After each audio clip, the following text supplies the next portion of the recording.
Our story begins in the state that came first, where knowledge and public education to many are what matters most.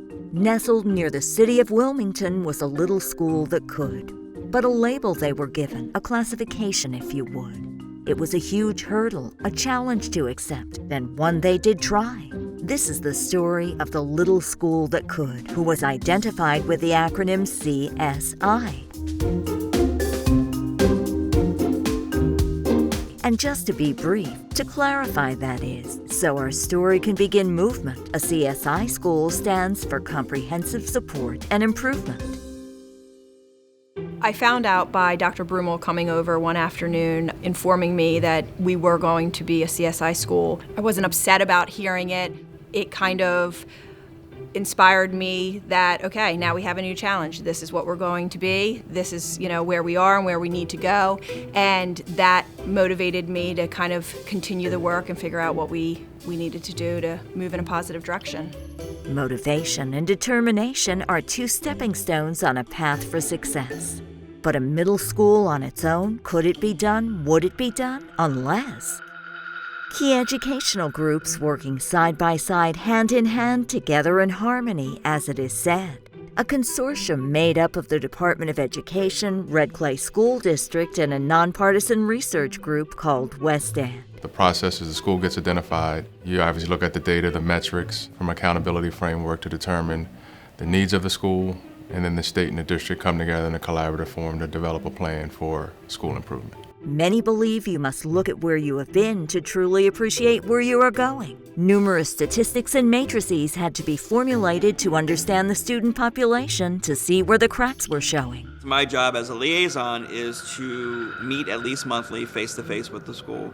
And typically in those meetings, that is classroom walkthroughs with an expectation of what feedback specifically the administrators are giving to those teachers, to be a third-party neutral lens in the classroom to ensure that what they're training teachers on and what their plan says is being executed in real time. As the process began, the teachers and staff were filled with emotions that included uncertainty and doubt.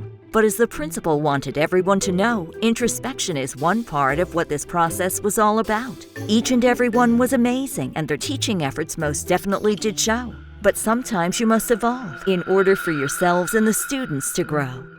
I still go back and think about our first meeting because I went into that meeting ready to justify all of my decisions and ready to explain and defend, and the vibe was completely different.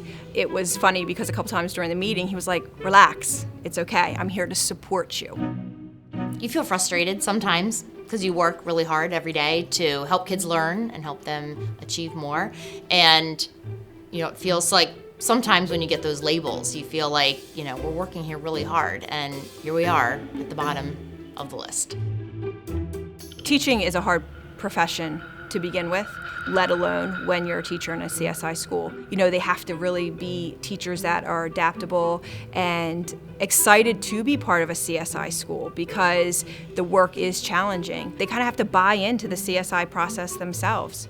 The support team members were in place. The plan was almost there. But what the principal really needed was someone from within who really unequivocally did care. What I realized was that I need someone that can be dedicated to constantly reflecting, collecting data, analyzing our instructional practices. So I decided to develop her position so that I could have that one person whose sole responsibility was monitoring the instruction of the school, coaching the teachers, and providing them that support.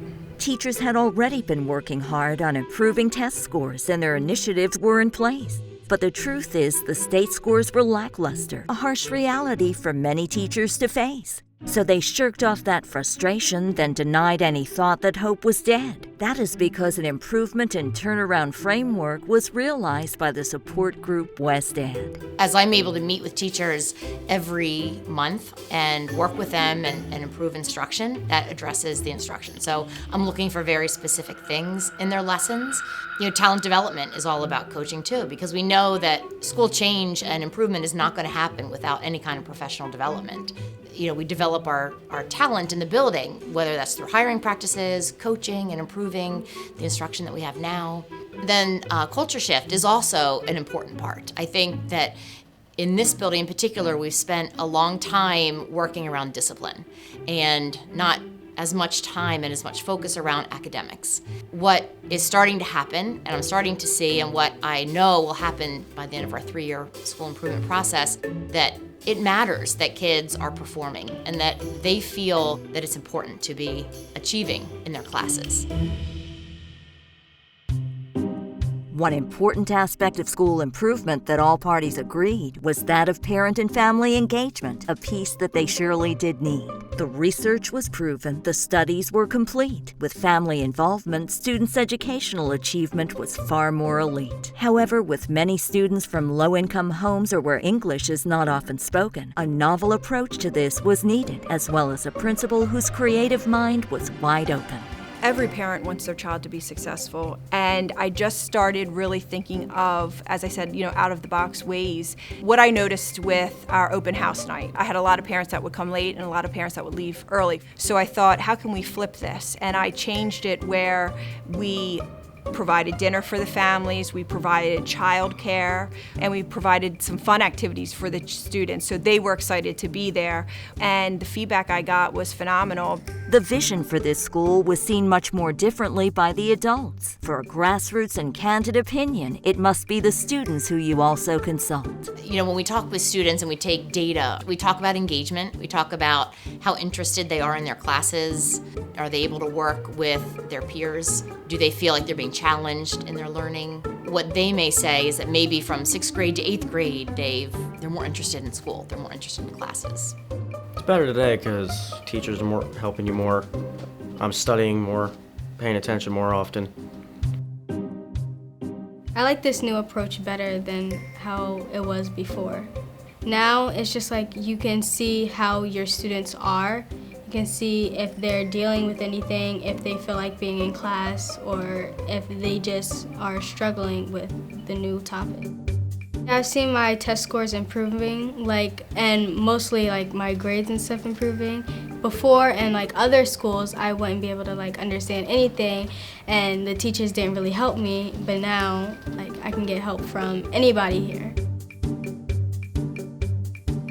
Being a CSI school, we have the spotlight on us, so it's stressful at times, but I think it also is rewarding when we're doing the right things. The right things seem to be working. There's positivity in the air. The teachers were reinvigorated. The students were thriving and cared. All because of a label, those 3 simple letters, a team that came together, a school of go-getters. But was there proof? Were their efforts in vain? I am happy to say yes, and now I will explain. The scores in math proficiency were up over 40%, a verification, if you will, a way to represent. In English language arts, however, it was a different story. Nothing bad, no. In fact, the kids were blissful, full of glory, and almost 75% improvement across the board, a crowning achievement for all, no matter how it was scored. Dedication and a love for the students and their education was the motivation for all. A school who pulled together was this winning combination. They all have one thing in common,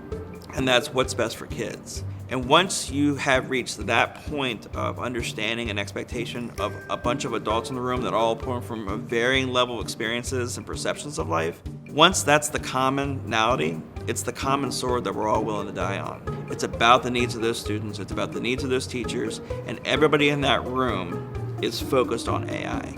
And for me, that excites me. This story concludes much different than it began. No more discontent, no more frustration. The data is unmistakable because there was a plan. The story of the little school that could, did, and keeps on doing. The promise to be better this year, and then the next is a vow they keep renewing.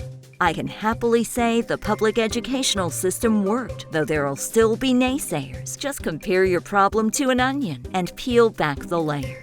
The more we peel back, the more awareness and discovery we will find. Negativity and self-doubt will always be something, but it is something that we will now leave behind.